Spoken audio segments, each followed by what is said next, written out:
Hey everybody, this is Larry, this is me going Q3 of the weekly contest 468 split and merge array transformations. Hit the like button, the subscribe button, join me on Discord, let me know what you think about this one.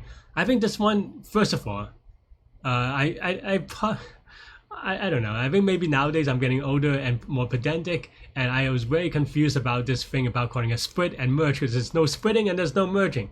It's just grabbing and then inserting or something. Maybe grabbing has a more technical term, but it's just like, taking a piece and then inserting it, right? Like, would you call that a merge and a split? I don't know. I mean, split is more like, into partitions and not like, taking a chunk off the middle or something, right? Anyway, that aside, so it at least made me like pause and make sure that I read it correctly because I've been known to read prompts incorrectly these days. Honestly, my first inclination is some sort of LCS, longest common subsequence, or LIS, longest increasing subsequence in some form. But keeping in mind that the actual numbers don't matter, right? It is just, these are just symbols, right? There's no, there's no ordering about any of it. So yeah. But as I scrolled down, I saw that n is equal to 6, and I was like, well, I'm definitely wrong about LIS or LCS because it's either that or they're very generous with their time, because n is equal to 6 means that basically I thought it was going to be some sort of brute force. Maybe I have to be a little bit intelligent about it, but some sort of brute force, right? Because 6, how many permutations are there? Well, there's 6 factorial, which is 720. So 720 states. And each of those states, how many operations can you do? And this is off my head, and I was doing this live, right? Well, there are 6 times 5, 6 choose 2, number of subarrays, so that's like 15, right? 6 choose 2 is 15, maybe? I don't know. Maybe I'm wrong. It's 15 or 21 or whatever, I don't know, right? But so let's just say 20. So 20, and then there are only at most 6 locations, fewer than that really, but at most 6 locations to insert. I guess 7 if you count the beginning, maybe. But in any case, yeah. So that's gonna be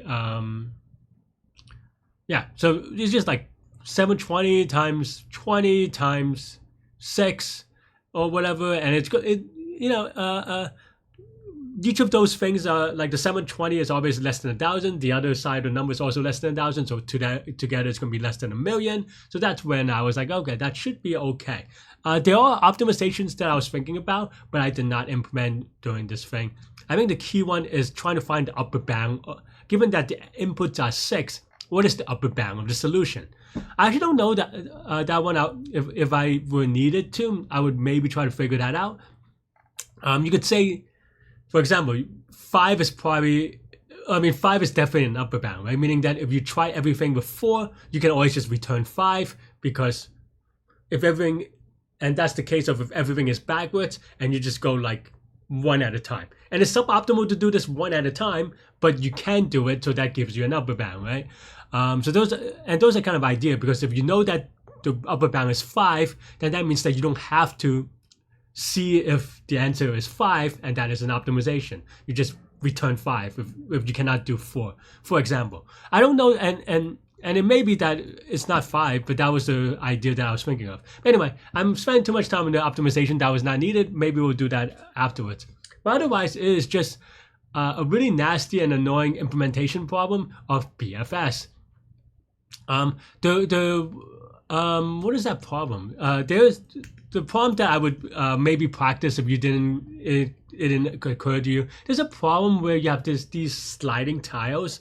I think that's like a very similar one where you have like, and then you have like an empty space, and you're trying to like slide like, this around or whatever, right? So if you have that, then you could it's the same idea with BFS and that kind of encoding things and into a way that you can check easily whether you've seen a certain state, etc. So that's kind of the idea that I had when I was, as soon as I saw it was 6. And also again, and again for this problem, the numbers itself doesn't matter. It is just like they're just labels, right? So I convert them to string immediately, just so that it's easier for me to do this join. I don't know if it's worth it, but yeah. Otherwise, it is pretty straightforward BFS. in concept. The implementation is annoying, as you'll see. Here we set up the BFS with the Q and the distance, and the encode I just kind of use a comma delimited list.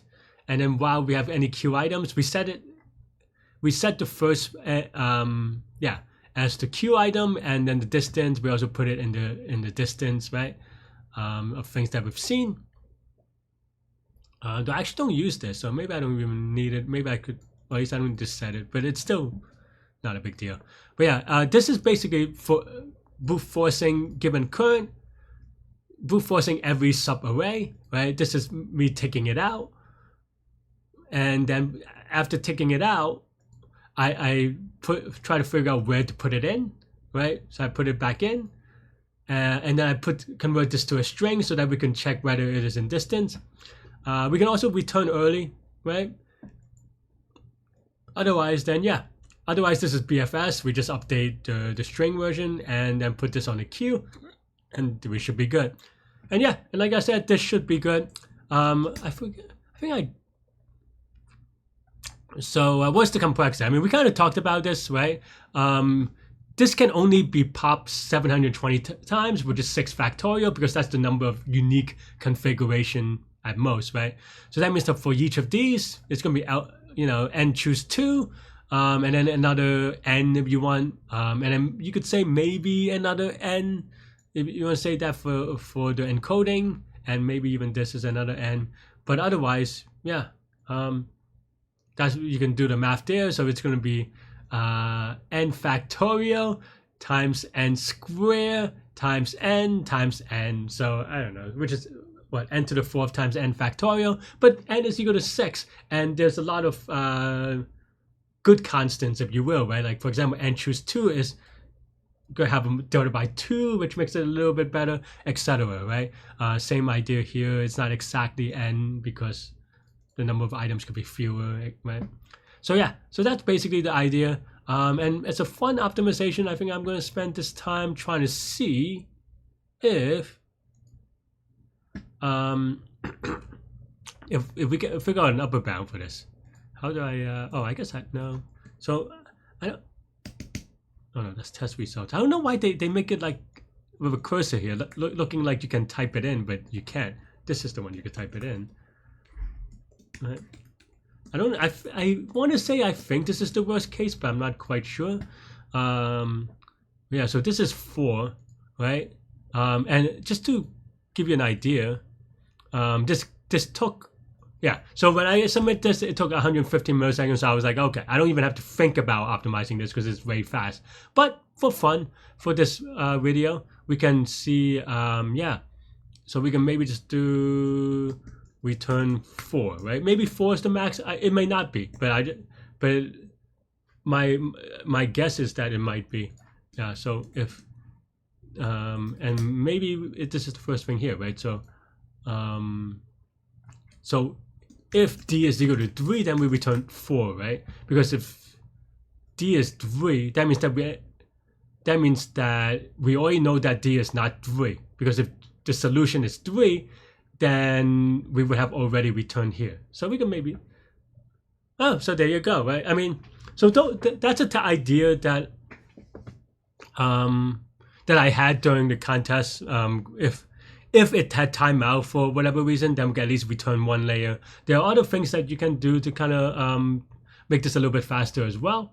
But that's basically the way that I have. I think another idea that I might have explored for optimization is to meet in the middle, meaning do a BFS from here and a BFS from here, and then try to meet in the middle. Sometimes that works a little bit better. I don't know if but yeah, I think for this particular problem, it's not easy to prove the reverse operations, and I don't know that it is correct necessarily to go from nums2 to nums1 because of this like merge, what they call split and merge operation.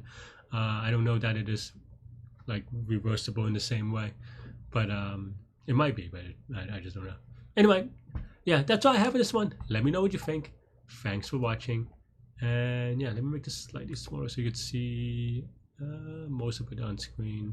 I guess this is close enough. I'll just remove this for now, and then you could see all of it on screen mostly. Anyway, that's it. Thanks for watching, and you can watch me solve a live in contest now. Anyway, all right, let's go Q3 focus. All right, length n. Just put a merge on one number of time to transform. Okay, so you take a sub array. You have the prefix, and so you remove it, leaving the prefix and the suffix. Okay, so you remove the at any position. Okay, so basically, what is the merging part? It just seems like you're moving stuff, right? You have to do a minimum number of operations. So then here, just remove the 3 into the 3, and you remove this chunk, and then you put in the end, right? So then it just becomes like LCS. No, I mean, I would have imagined it to be LCS, honestly, but given that this is, the ends are 6, it probably isn't, because otherwise then, I don't know. So I mean, this is just doing some permutation thing, like brute force, it seems like, because there's only 6 items. Am I misunderstanding this part? Because you just, what is this merge? So you remove a sub array, and then you put it back in, so it's not merging, and it's not even splitting really. It's just like taking, you just like reinsert, right? All right. So what is the best way to do this?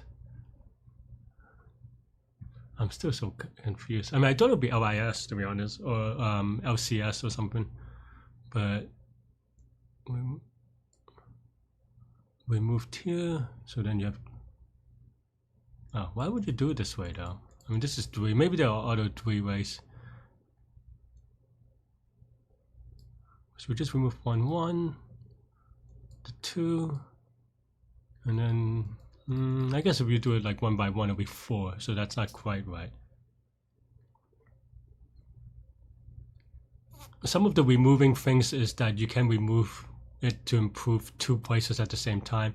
But given n is equal to 6, we probably just want brute force, right? Okay, so let's see. How do we want to write it?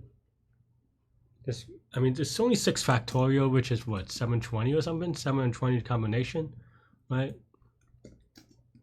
So we can buy just like, I don't know, BFS it or something, right? Yeah, okay. I mean, it's gonna be a little bit messy, but that's fine. Yeah. I don't know if I should have like a thing.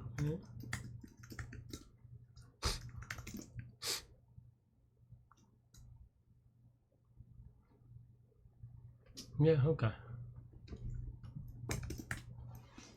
And I think I actually want to convert this to an array.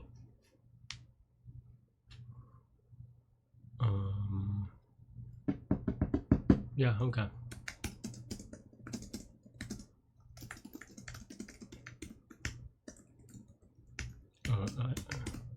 Because I think you don't really, there's no benefit of it being ints, right? I mean,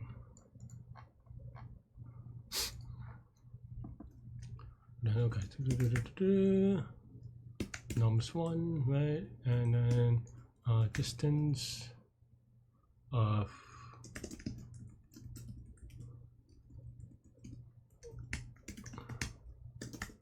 norms 1 is equal to 0, and then now while and this just buffer search stuff. Should up love. So we have current. This is the current array. Be careful, right? 6 times 5 is the number of choices, so that's just 30 choices. 30 times 720 should be okay, even with some laziness about the thing, right? So then now we have, yeah, let's see, n for r. Is it L plus 1 or L? I always mix this up. Oh, actually, I mean, I said it's 30, but then it's times 6, so okay. It's still a little bit messy, but that's fine, right? So it's going to be L to R inclusive, right? Is it no? We want it exclusive. Okay. So then now is you go to next is you go to current going to L. So not encoding to L. Well, no, that's just right. No, you have to do the insert it at. How do I write this? It's a little bit annoying actually. So you're on right? Let's just do what they tell you.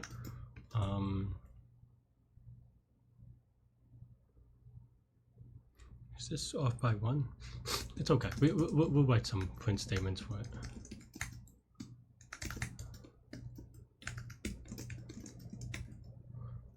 Y in range of length of next. So then we want next is you go to, I forget, there's like a Python insert into list at index. I forget what the syntax is because it's not something that you like to use often, but insert multiple elements into list at index. Oh yeah, I always forget. I mean, it's something that like it doesn't come up that often because it's just so expensive. I mean, and you can write literally, but so I don't usually do it. Is that right? So then let's go to. I mean, that's right for inserting, but maybe I'm just making things too complicated. Maybe this is not necessary. Plus current L to R plus right, and then now if and next encode is to go to encode of nx if that's if this not in this right?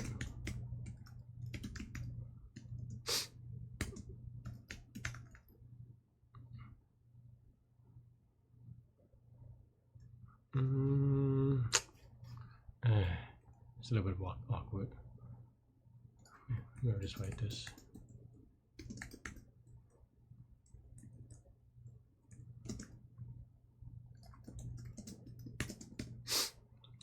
Q dot append and nx.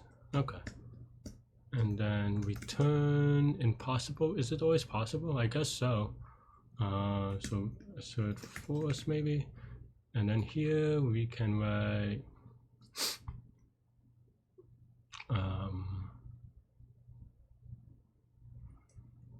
okay. If it's already the same, maybe we just skip it a little bit, right? If nums then return 0. Otherwise, then now we can do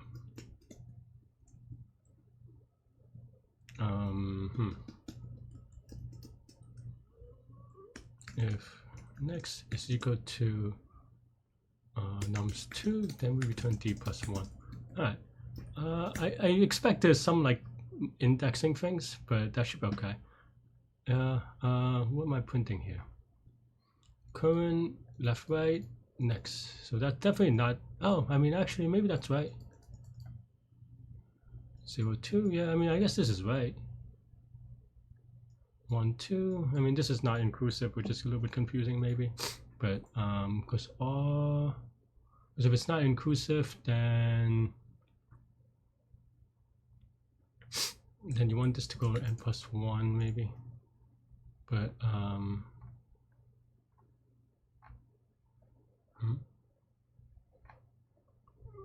at line too many. Oh, do I not append correctly? Yeah. How do I not append correctly? That is lazy. Okay. Okay, now I print out too much stuff, which is fair. 1 and 3. Is it fast enough? I don't know, honestly. I don't know what the worst case is for this. I would like to test the worst case.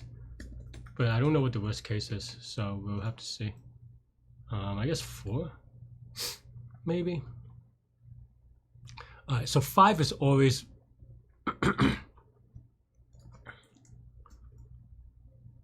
like there's an optimization here, but maybe I shouldn't make it. Okay, I'm not gonna make it yet. Okay, I could make an optimization, but I didn't want to prematurely, well, I didn't want to spend time on it. That's all. All right, so thanks for watching, everybody. Hit the like button, hit the subscribe button, join me on Discord. Let me know what you think about this prompt, this contest, everything in between. Stay good, stay healthy, to good mental health. I'll see y'all later and take care. Bye bye.